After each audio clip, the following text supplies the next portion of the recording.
Top of the morning to you. Welcome to our special coverage of the Russian invasion of Ukraine. I'm Olumide Macaulay. The headlines: Russia launches air attacks, killing 2 in early morning Kyiv attack. Russian military repelled drone attack, damaging 4 planes. Plus, White House suggests Kremlin is behind Prigozhin's death. Thank you for joining us. Debris rained from the Kyiv night sky as Russia launched air attacks early Wednesday, or rather today, killing at least 2 people in the Ukrainian capital. That's according to Mayor Vitaly Klitschko, who wrote on the Telegram messaging app. Orange balls of fire dropped from the sky as targets destroyed by Ukrainian air defenses fell on several buildings in Kyiv, exploding into large clouds of fire and smoke. The bodies of 2 people were found in a residential building, and 1 person was wounded by glass shards. Mr. Klitschko added that debris fell in 4 places in the capital. Meanwhile, Russia's military were repelling a drone attack at an airport in the city of Pskov in western Russia, where 4 transport aircraft were damaged. The regional governor, Mikhail Vedornikov, published a video shot from a residential area showing smoke arising from a fire in the distance as the sounds of sirens and an explosion rang out. There were no injuries, according to initial reports. The TASS news agency quoted emergency services saying 4 Il-76 transport aircraft were damaged at the military airfield. Video also shows Ukrainian border guards detaining a 28-year-old man attempting to illegally leave the country at a border crosspoint. Ukraine has banned men aged 18 to 60 from leaving the country during wartime unless they've been granted special permission from the government. The President Vladimir Zelensky announced a general mobilization after Russia's February 2022 full-scale invasion, and military reservists between the ages of 18 and 60 are eligible for conscription. More military aid is rolling in for Ukraine as the United States announced a new package of military assistance to support the country to the tune of $250 million. Now, that includes additional air defense and artillery munition, mine-clearing equipment, and medical vehicles. The latest package also includes additional mine-clearing equipment. The Biden-Harris administration is announcing a new package of security assistance for Ukraine to meet Ukraine's critical security and defense needs. It includes additional mine-clearing equipment, missiles for air defense, ammunition for artillery and HIMARS systems, and over 3 million rounds of small arms ammunition. This package will help Ukrainian forces on the battlefield and support its air defenses as Russia continues to launch brutal strikes against the people of Ukraine, including attacks this past week that have taken the lives of innocent Ukrainian civilians.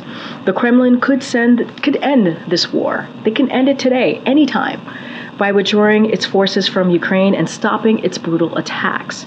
Until it does, the United States and our allies and partners will stand with Ukraine for as long as it takes. Meanwhile, South Korea has also unveiled a new financial aid package of $520 billion, which is about $394 million for Ukraine. The aid, which is for next year, is an 8-fold increase from this year and includes support for reconstruction and humanitarian aid. In July, the president, Yoon Suk-yeol, also announced that his country will provide large-scale military supplies to Ukraine for this year. The White House came very close to declaring the Kremlin was responsible for the death of Wagner mercenary group chief Yevgeny Prigozhin, who was believed to have been killed in a mysterious plane crash last week. The White House also says it was reassuring to see video footage of U.S. citizen Paul Whelan, a former Marine jailed in Russia over what the U.S. calls bogus espionage charges. Mr. Whelan was arrested on charges of spying in 2020 and sentenced to 16 years in a penal colony in Mordovia, a Russian region notorious since Soviet times for its penal colonies. He has denied the accusations. But I don't have any new assessment for you, but it seems pretty evident what happened here. As the president said this recently, I believe as early as last week, that, and I quote, "There's not much that happens in Russia that Putin is not behind." And if this is what it seems to be, this what is it certainly was not just predictable, but it was predictable or predicted, if I should say. We all know that the Kremlin has a long history of killing its opponents. That is the history of the Kremlin. And if we take a step back, if you look back for a second, all of this happened because of dysfunction inside Russia. A Russian warlord himself, a cold-blooded killer, a cold-blooded murderer, became so frustrated by the way that the Russian government was waging its unprovoked war against Ukraine that he criticized Russia's failing policies. You heard that directly from him. And so he called out the war's needlessness and marched on Moscow before reaching a deal with Mr. Putin. He made that we saw that, you all covered it for multiple hours. And so now 2 months later, after he struck that deal, he's been killed. So, it's very clear. It's pretty evident what happened here. Don't have anything else to say. U.S. officials have spoken with Paul within the last several months. I think, as you all know that, but it was reassuring to see that he remains, and this is to use his brother's words, unbowed. Paul continues to show tremendous courage. That does not change that his circumstances are truly unacceptable, and we will continue to be very clear about that. Russia should release him immediately, and that is something that, again, we have been very consistent about. And in a meeting on Tuesday, Ukrainian Foreign Affairs Minister Dmytro Kuleba said he plans to discuss a stronger peace formula for his home country with French President Emmanuel Macron. Mr. Kuleba's visit in Paris comes as Kyiv continues a counteroffensive in the east and south that it began in early June. Speaking alongside him at the press conference, his counterpart, Catherine Colonna, says France will continue providing support to Ukraine as long as it takes against Russia's aggression. The media have reported on a meeting this month of NATO military chiefs and Ukraine's top generals on resetting Ukraine's military strategy, and Ukraine hopes its fighters have now broken through the most difficult line of Russian defenses in the south. Russia's Ministry of Foreign Affairs spokesman Maria Zakharova says the European Union does not take the real problems and other issues into account, living in the Western Balkan countries into consideration. Commenting on a recent summit between the leaders of the EU, Western Balkans, and Ukraine in Athens, Zakharova added to continue its confrontation with Russia. The EU is ready to sacrifice the Western Balkan region's true development and security interest in violation of one of the fundamental principles of the UN Charter. Now let's speak to Associate Professor in Intelligence Studies, as well as the head of the Ukraine program, Norwegian Defense University, Tom Rosseth. Mr. Rosseth is speaking virtually from Oslo in Norway. Good morning, and thank you for being with us. Good morning, and thank you for inviting me. You're welcome. Can we begin where you are in Norway? Are the people of Norway on the same page as the government of Norway in terms of support for Ukraine? The support in Norway is strong, I would say. We assist with huge amount of economic support on the civilian side, but also on the military side. And the government is also one of the few participants in providing and promising F-16 fighter jets together with Denmark and the Netherlands. So we are among the states that support Ukraine the most in Europe, at least compared to our fairly small size. And in addition, I would say we have a very strong opinion support among the Norwegian population on this policy as well.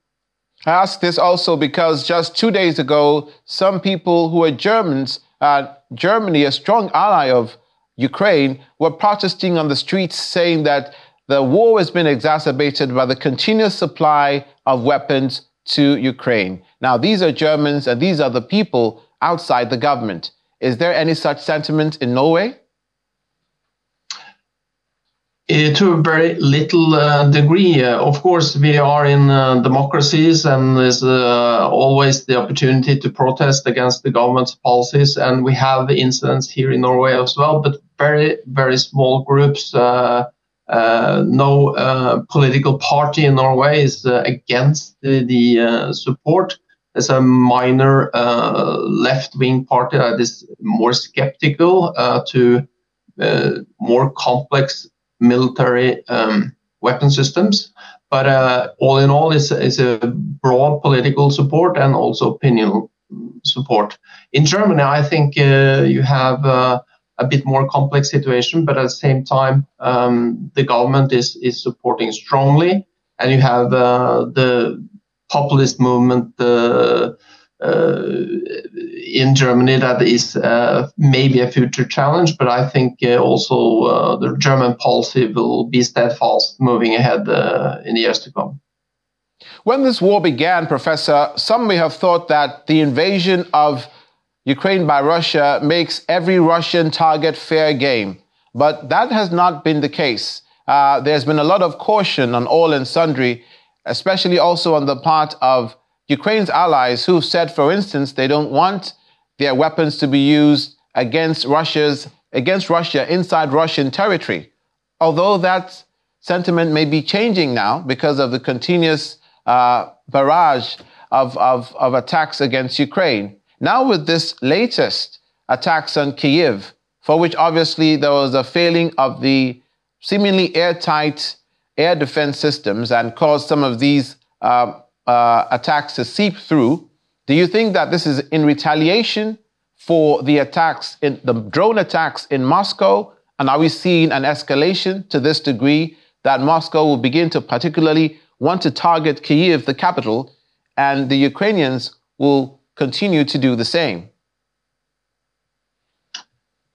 Yeah, we see a trend now that the Ukrainian side is aiming at targets inside Russia to a greater degree with the drones, especially.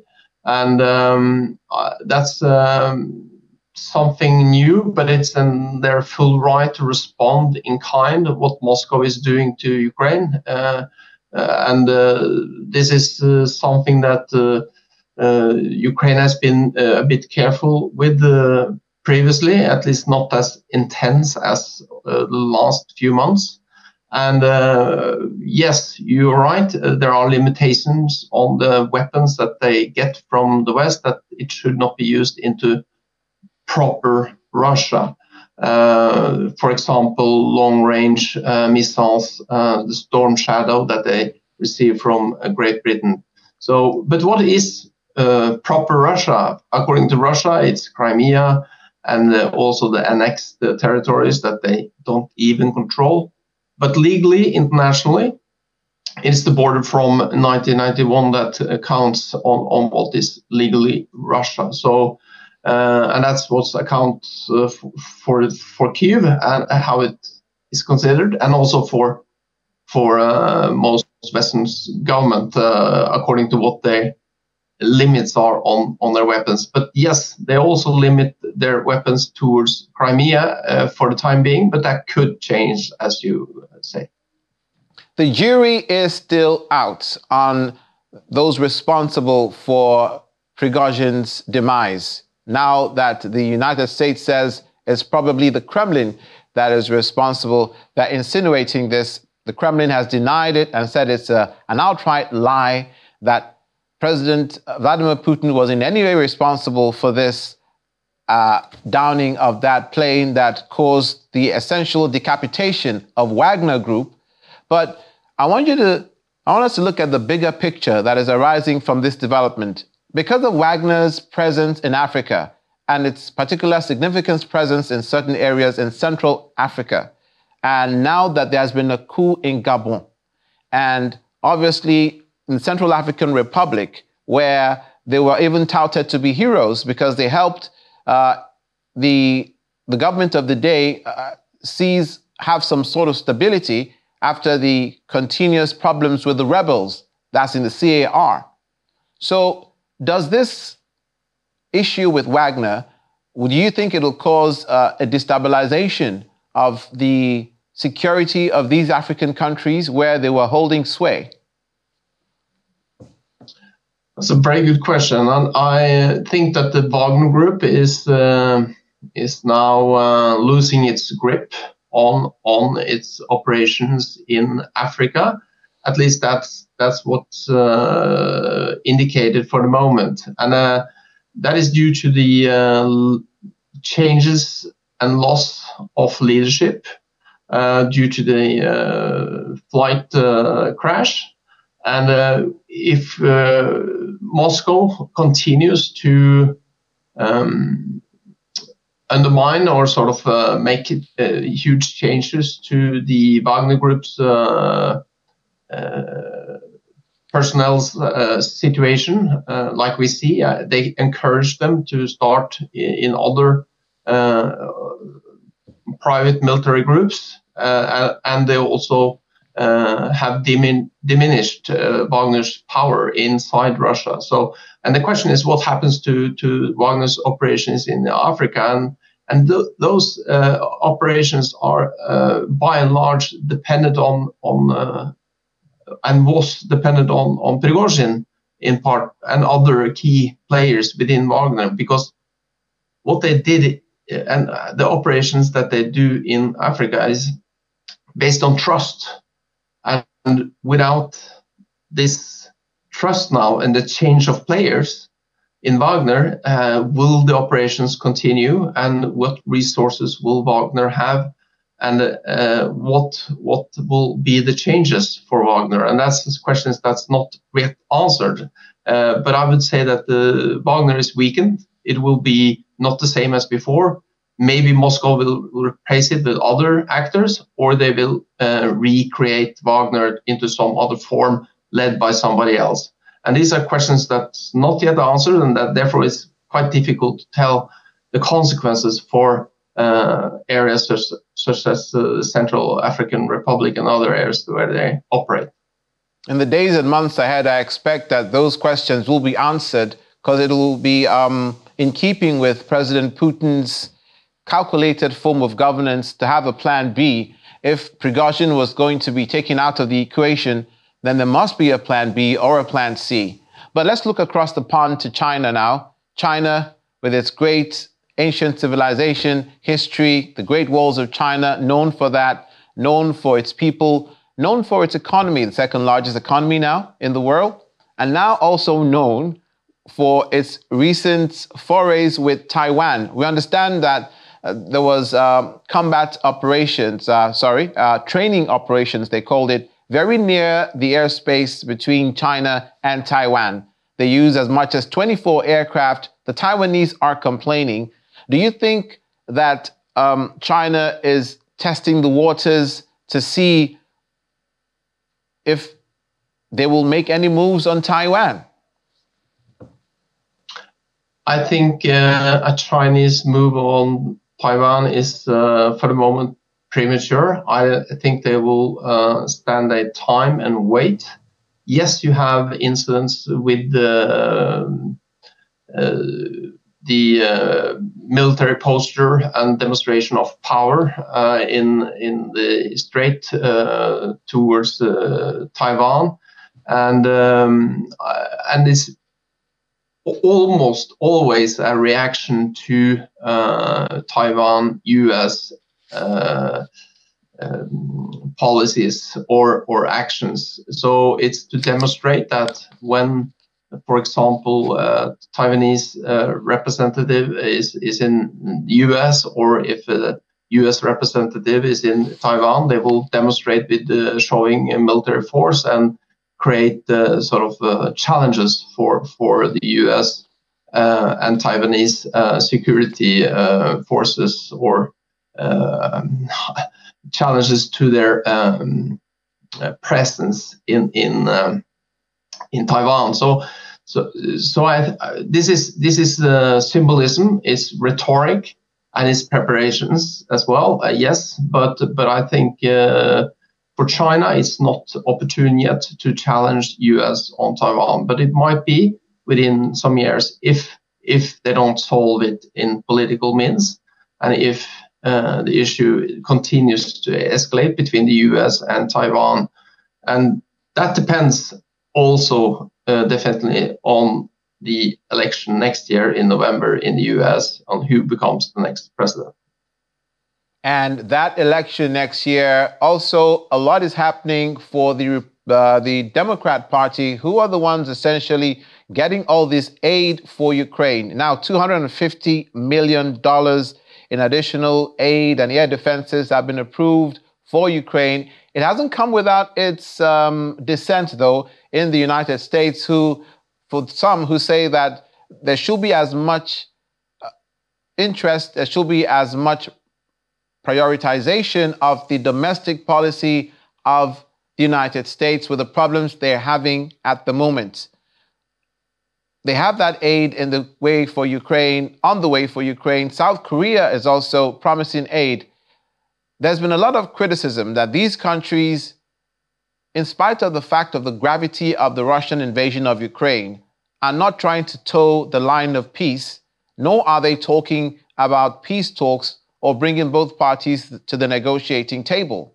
I'm speaking of President Biden and the other leaders of the other countries, maybe even Norway, where you are, that have they given up? Because South Korea is talking about aid for next year. NATO has a multi-year plan to assist Ukraine. Do they want the war to go on for multiple years? I think you should consider the long-term engagement and support for Ukraine as a political signal to Moscow that the West will not cave in on this issue.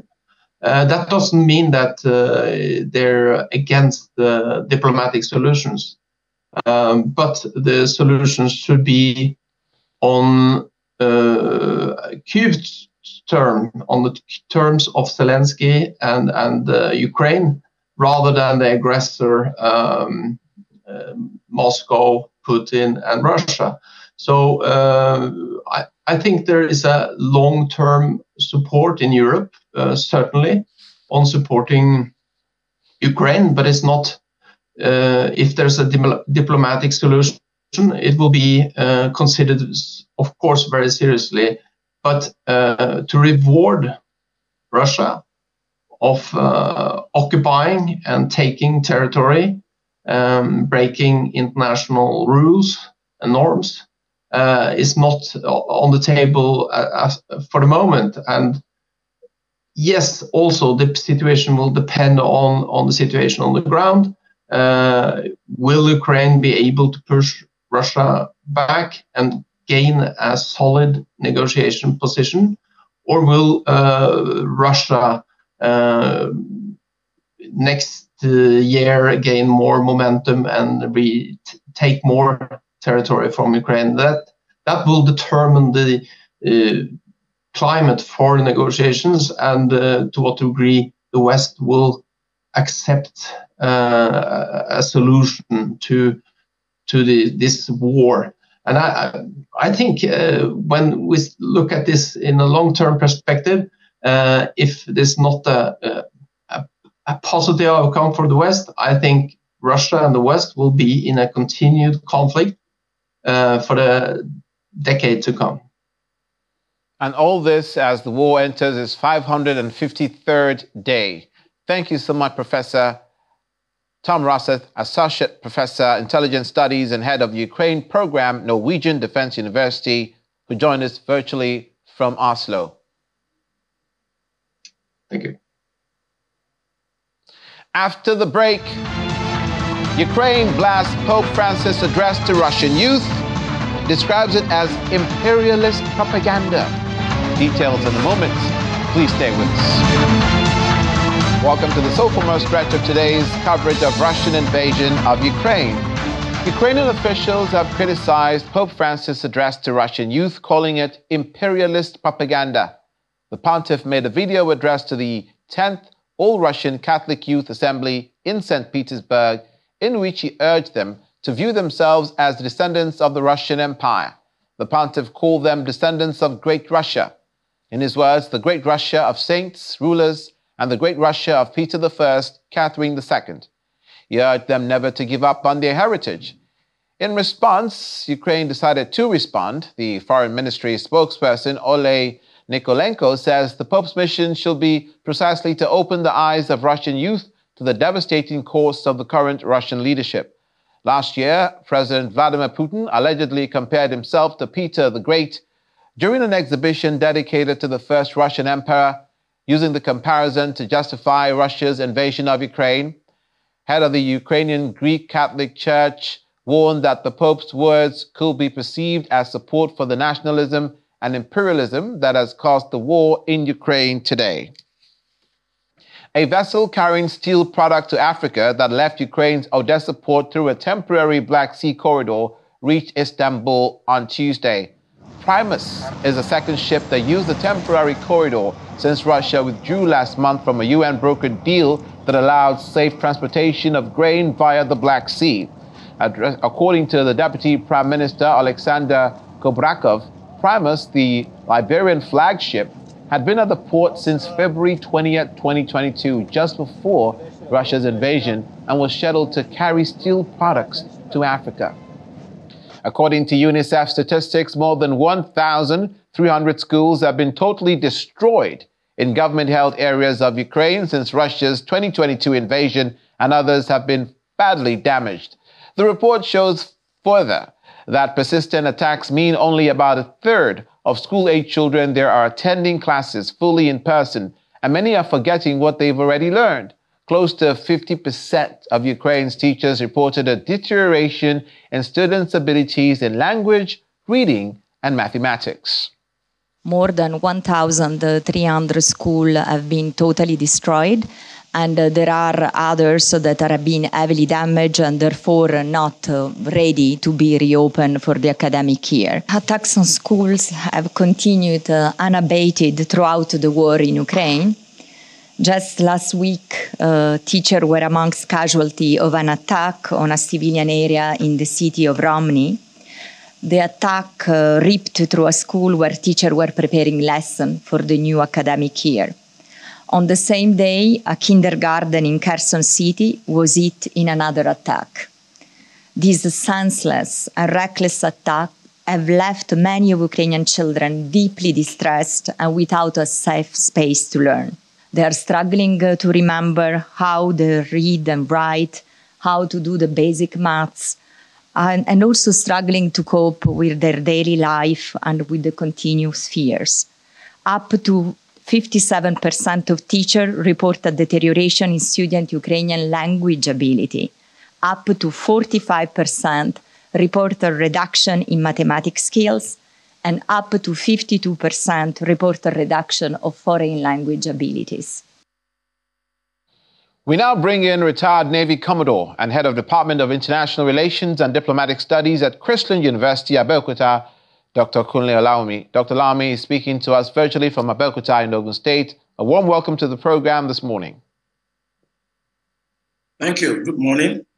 This humanitarian consequence of this war is exactly what I have previously alluded to in previous editions. In this case, where students of preschool or early school age, primary school age, are forgetting, and high school age are forgetting what they're learning in schools. That is just one side of it, apart from the casualties that have to do with loss of life, the psychological consequence of this war on young people who have to be raised in this environment of sirens, loud bangs, reports of attacks, reports of their kin and their kith and kin who have left the country because of this conflict, not to talk of the ecosystem consequence where the wildlife has been destroyed, the vegetation has been destroyed. So there are many reasons to argue for a cessation of hostilities. At this point where we are, where there's even been a recent attack on Kyiv, what do you see as a development of this war that describes its current state? Thank you very much for that question. If you look at what's happened in the previous days, you observe that the combatants are actually getting tired. Events are showing that things are slowing down. The Russians are running out of personnel. They're running out of quality, fighters. Ukrainians are also getting weary. They're getting tired. So once fatigue starts setting in, there's going to be a sort of arbitration or negotiation, maybe very soon. That is what I perceive, because I think everybody seems to be getting tired of what is going on in Ukraine. And I think Putin is going to be a bit smart, because I know he's going to China soon, and the home front is not very secure, it's not very safe.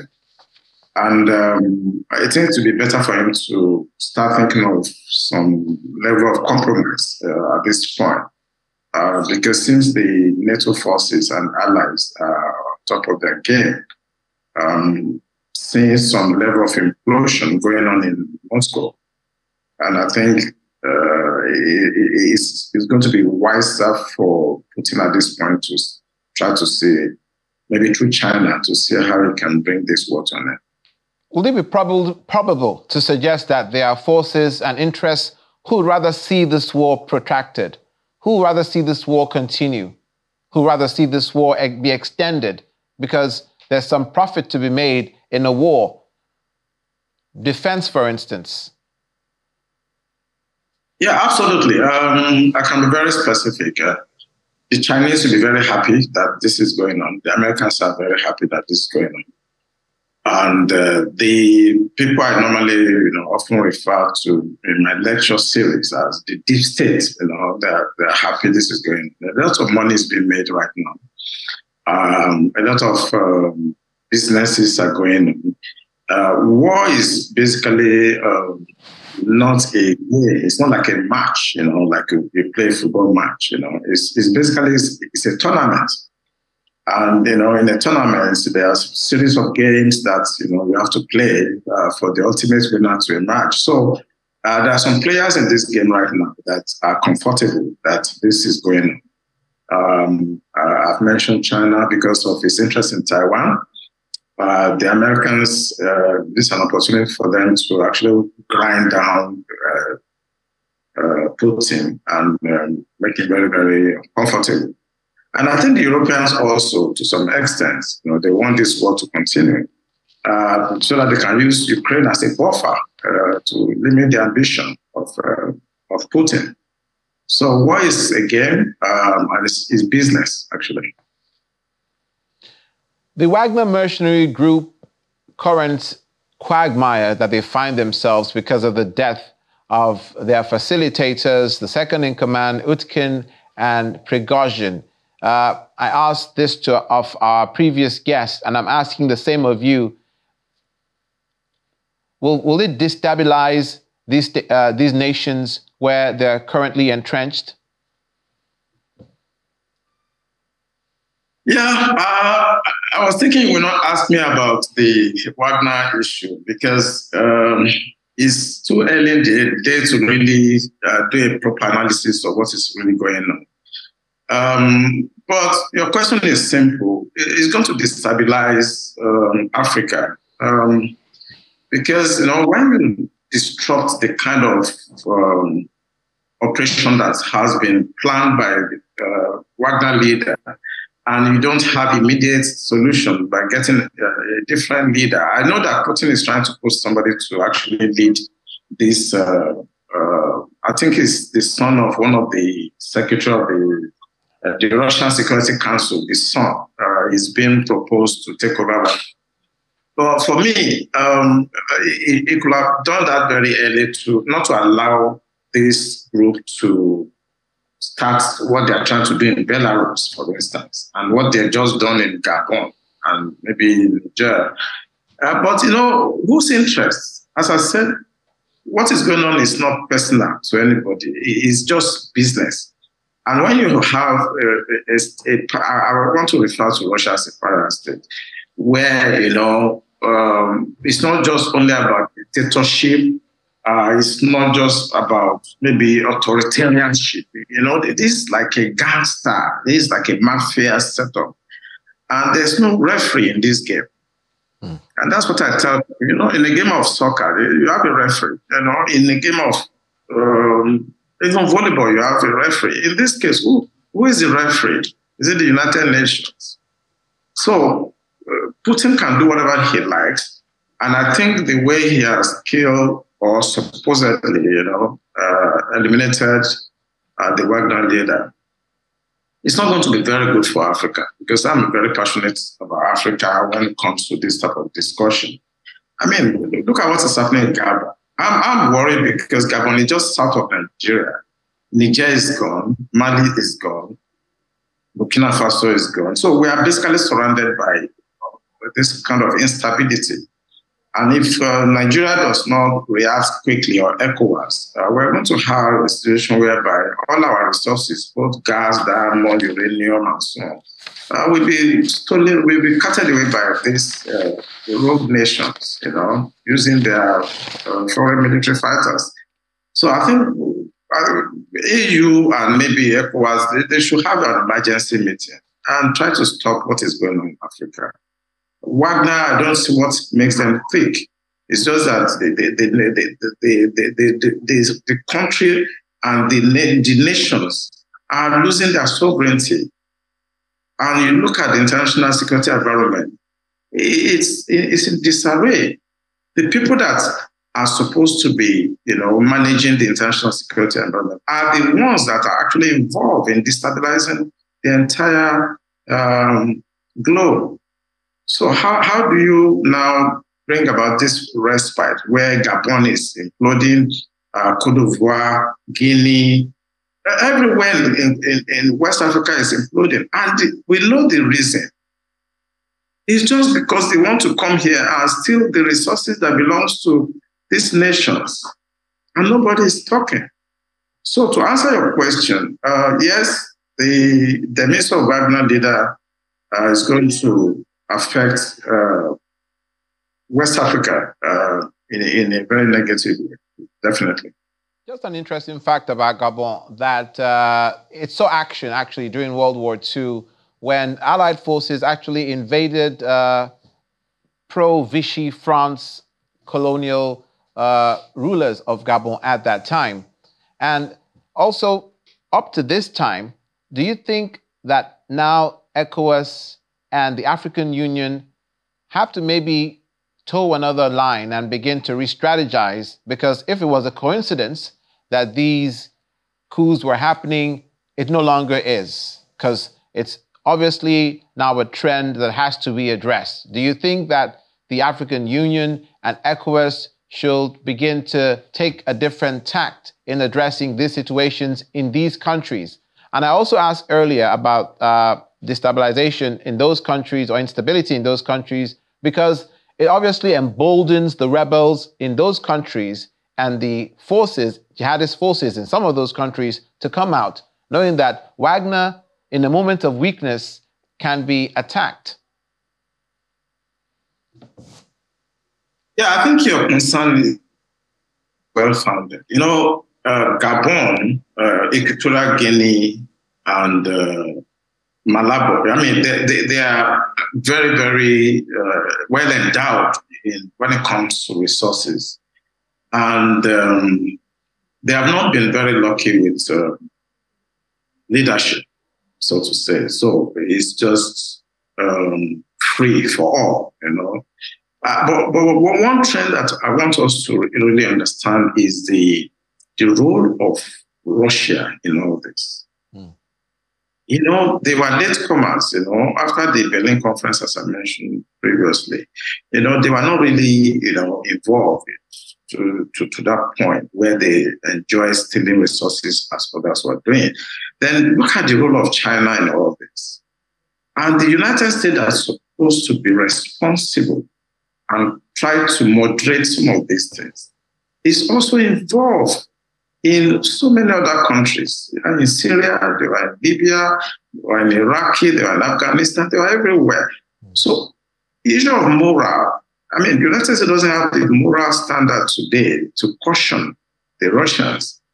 And the African Union should try as much as possible, even though they don't also, seem to know what they are really doing there. They should have an emergency meeting at this point. Because if you have pockets of implosion everywhere, then what's going to happen to the people? Issue of refugee crisis. You're going to have a situation on our hands where poverty is going to increase. And African Union cannot just be aloof and watch each of its states, imploding one after the other. Since the United Nations today is moribund, I would say so with boldness, that they are no longer fit for what the founding father asked them to do in 1945. Since they are no longer fit, then Africans should come together and see what they can do to preserve the sanctity, of this continent, which is the richest continent in the globe. So the African Union have a lot of work to do. ECOWAS is imploding to the point now that they are not even cohesive. They can't even come together to have any meeting. And if this is happening in Gabon and it's keep on going towards the Central Africa, I think a time will come where even the AU will become powerless. So it's time now to do it. A crisis of governance happening across Africa. Thank you so much, Dr. Olawumi, for your contribution this morning. Retired Navy Commodore and Head of Department of International Relations and Diplomatic Studies at the Christian University of Abeokuta, Dr. Kunle Olawumi. Many thanks. Thank you for having me. When we return, Russian mercenary Yevgeny Prigozhin laid to rest privately in St. Petersburg Cemetery. Details in a moment. Please stay with us. Welcome back to Russian invasion of Ukraine coverage. Russian gas giant Gasprom reported an 8.5-fold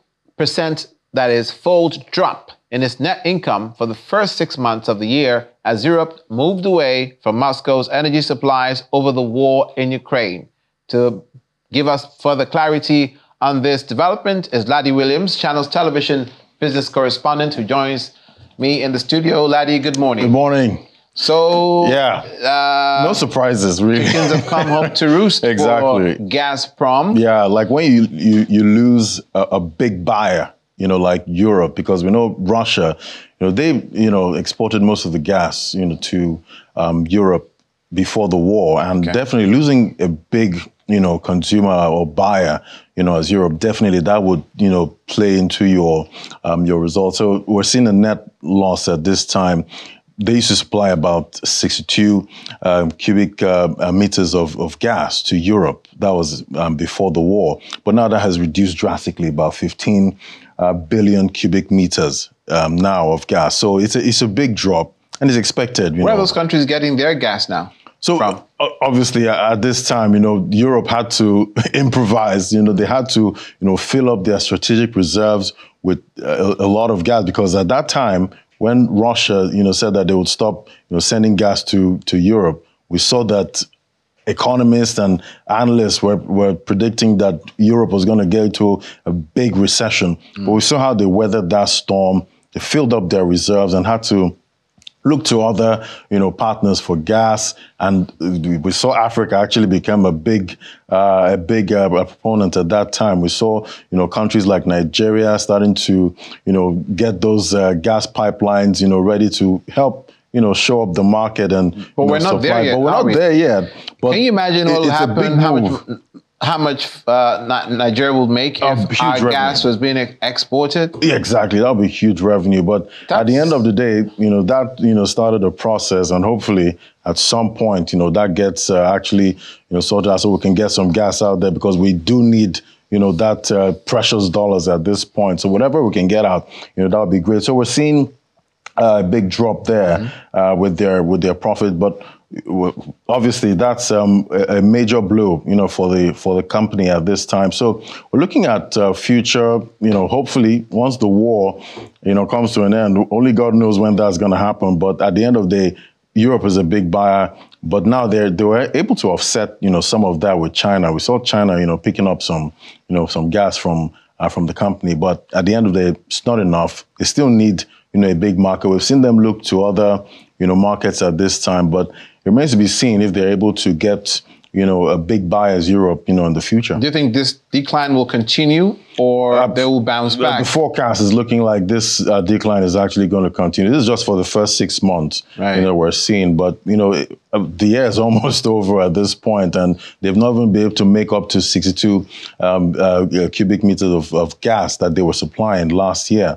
So now it remains to be seen if they can actually offset some of that, going forward. Finally and quickly, oil prices extended gains. What's driving that sentiment? So we're seeing oil prices it did rise yesterday, big jump, about $1, yesterday, but that was majorly because we saw the DXY, that's the US dollar index, that actually pulled back yesterday. And when the US dollar kind of weakens, it makes oil cheaper for countries that have other currencies. So we're seeing that, play into the market.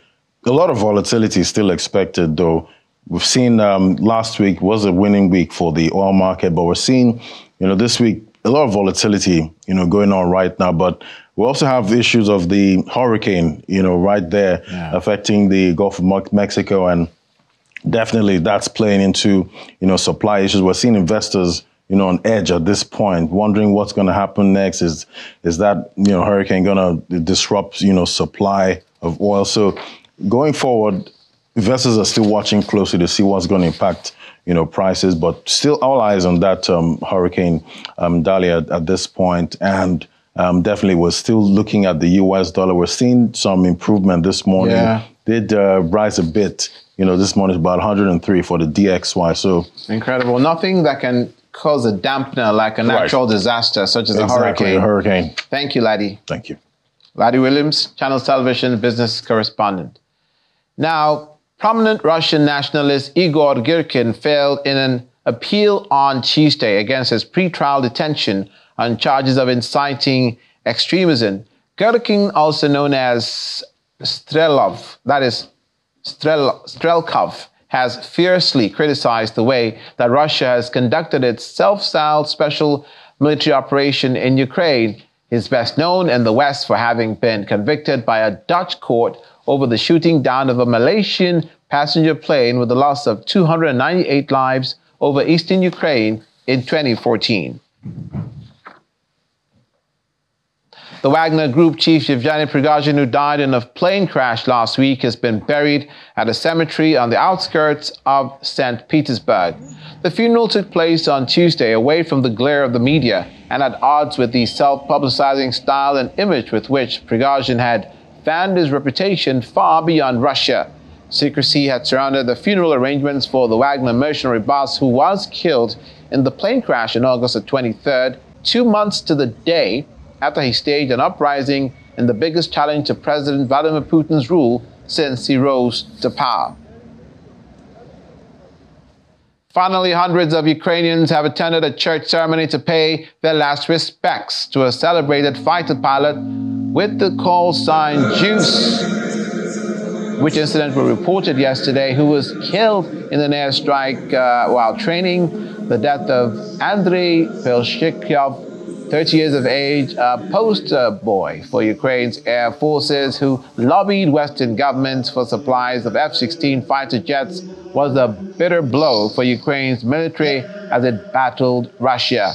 The cathedral's large bell tolled as 6 soldiers in uniforms unloaded the pilot's coffin from a green van and brought it inside the military marching band, playing the national anthem. After the ceremony, his mother, who was draped in a heavy black dress and veil, asked the commander of the Air Force to promise to take her on the first F-16 flight in Ukraine as a tribute to her son.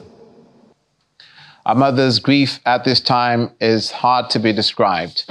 That's where we leave it for today's coverage of Russian invasion of Ukraine. Thank you for watching. I'm Olumide Macaulay.